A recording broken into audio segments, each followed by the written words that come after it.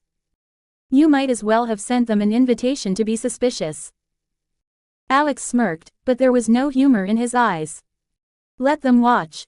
We have work to do. A new frontier. Later that evening, Alex stood in the research lab, watching as his lead researcher, Drive, Lena Vasquez, carefully adjusted the controls on a large cylindrical chamber filled with a glowing, translucent liquid. Inside, a self-repairing polymer, one of Aeternum's latest experimental materials, was undergoing stress tests. Lena tapped the glass casing. This stuff could revolutionize infrastructure. Roads, bridges, even skyscrapers. If we can prove it works on a large scale, we're talking billions in government contracts. Alex examined the data on the monitor, scanning through stress test simulations. Investors don't throw money at theories. We need something dramatic. A live test, one so convincing that even skeptics have to believe it. Lena raised an eyebrow. You're thinking something big, aren't you? Alex nodded. A real-world disaster simulation. Earthquakes, high-impact forces, show that our material can take a beating and heal itself instantly. Lena smirked. That's going to cost a fortune. Then it's a good thing we're not broke. Alex turned to Evan. Reach out to our contacts in Metropolis. Find a site where we can run this test without raising too many questions. Evan gave a sharp nod. On it. Lena crossed her arms. Just tell me one thing, how the hell did you get this smart about corporate warfare at your age? Alex chuckled, but there was a sharp edge to it. Let's just say I had a very good educational path. Lena rolled her eyes. Right. Mysterious as always. The shadows stir. As Alex left the lab that night, his phone buzzed. A message flashed on the screen. Meet me at the docks. Midnight. No sender. No explanation. But Alex recognized the message structure. Someone wanted to talk, and they didn't want to be traced. At exactly midnight, he arrived at Gotham's East Docks. The place reeked of salt, rust, and danger. The air was thick with the scent of oil and damp wood. A lone figure stood beneath a flickering street lamp, tall, wrapped in a heavy coat, face obscured by shadows. You came, the figure rasped. Alex folded his arms. You went through a lot of trouble to get my attention. Start talking. The figure took a slow step forward, just enough for Alex to see the deep scars running along his jawline. You're making enemies, Kent. The name sent a jolt through Alex, but he kept his face unreadable. His heartbeat didn't spike. His breathing remained steady. Not many people know that name, he said evenly. Which means you're either very well informed or very stupid. The man chuckled. I do my homework. And so do the people watching you. LexCorp isn't your only problem. You've pissed off people in Gotham who don't like disruptions to the status quo. Let me guess, Alex said, voice calm. The kind of people who operate in the shadows. The man's grin widened, revealing a row of uneven teeth. You're smart. But smart doesn't mean untouchable. Watch yourself. Gotham has its own rules. Alex met his gaze without flinching. I make my own. The man grunted, then reached into his coat. Alex's muscles tensed, already calculating his next move, strike the arm, disarm the target, vanish into the night. But instead of a weapon, the man pulled out a small flash drive and tossed it onto the pavement. Consider this a courtesy, he said. Proof that you're already in deeper than you think. With that, he turned and vanished into the darkness, leaving Alex alone with a sinking feeling in his gut. He crouched down, picking up the drive. Whatever was on it, it was important. And it meant that his enemies weren't just in Metropolis anymore. Gotham had taken notice. The warning. Back at Aeternum Industries, Alex plugged the flash drive into an isolated system. The files inside were encrypted, but that was child's play for him. He cracked the code within minutes. The contents. Surveillance footage.